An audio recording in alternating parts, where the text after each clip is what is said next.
Breaking news చూస్తున్నాం. పశ్చిమ గోదావరి జిల్లా ఆకివీడిలో సిఐడి మాజీ చీఫ్ సునీల్ కుమార్ ఫోటో ఉన్న కారుతో ఆయన అనుచరులు హల్చల్ చేశారు. ఆకివీడిలో కోర్టు అనుమతులతో ఆక్రమణలను తొలగించారు అధికారులు. అదే సమయంలో కారు రావడం వివాదంగా మారింది. కారుతో పాటు 3 వ్యక్తులను అదుపులోకి తీసుకున్నారు పోలీసులు. అయితే ఆక్రమణదారులకు మద్దతుగా ఘర్షణ సృష్టించేందుకే సునీల్ కుమార్ అంబేద్కర్ ఫోటోలతో వచ్చారని ఆరోపించారు రఘురామకృష్ణంరాజుపై దాడి కేసులో కీలకంగా ఉన్నారు సునీల్ కుమార్. జోగారావు గారు వీళ్ళు ఎందుకు వేసుకొచ్చారు? ఇంపర్సనేషన్ కింద వస్తుంది. ఒక పోలీస్ వెహికల్ అని చెప్పి తిరిగి ప్రభుత్వ కార్యాలయం మీదే మరి దాడి చేయడానికి, మున్సిపల్ ఆఫీస్ మీదకే దాడి చేయడానికి మరి సునీల్ కుమార్ మనుషులు, అదే అతని ఆర్గనైజేషన్.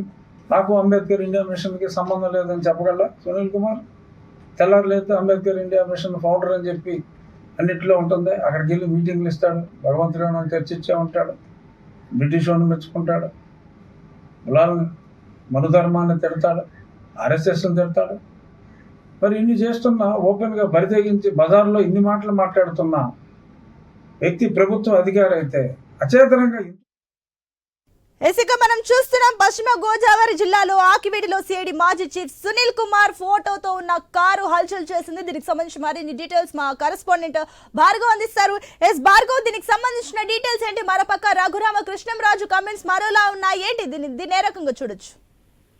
సునీత, అటు పశ్చిమ గోదావరి జిల్లా ఆకివీడిలో వచ్చినటువంటి ఈ కారుకు సంబంధించి అటు మాజీ సిఐడి చీఫ్ సునీల్ కుమార్ తో పాటు అంబేద్కర్ ఫోటోలుగా ఉండడం, ఆ కారులో వచ్చినటువంటి వ్యక్తి, ఆ కారు కూడా అటు సునీల్ అనుచరుడైనటువంటి జోగిరావుకు సంబంధించి కారు అనేది కూడా గుర్తించడంతో ప్రస్తుతం వారిని అదుపులోకి తీసుకున్నారు. మొత్తం 3 వ్యక్తులను అదుపులోకి తీసుకున్న పోలీసులు పూర్తి విచారణ చేస్తున్నారు. దీనికి సంబంధించి ఉండి MLA, AP assembly deputy speaker Raghurama Krishnam Raju సంబంధించినటువంటి కేసులో కీలకంగా ఉన్నటువంటి సునీల్ కుమార్ కు చెందిన కారు ఈ రోజు ఇది ఆకివీడిలో పర్యటించడం కూడా అటు వివాదాస్పదంగా కూడా మారుతోంది. ఇక్కడ జరుగుతున్నటువంటి ఆక్రమణల పర్వానికి సంబంధించి తొలగింపులు అనేవి కూడా రఘురామకృష్ణరాజు ఆధ్వర్యంలో జరుగుతున్నాయి.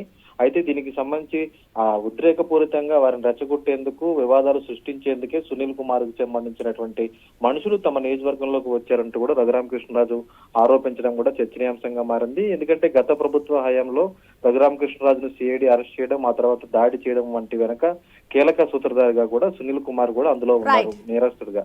ఈ తరుణంలోనే ఈ విషయం వివాదాస్పదంగా మారుతుందని కూడా చెప్పుకోవచ్చు. Right Bhargav, thank you.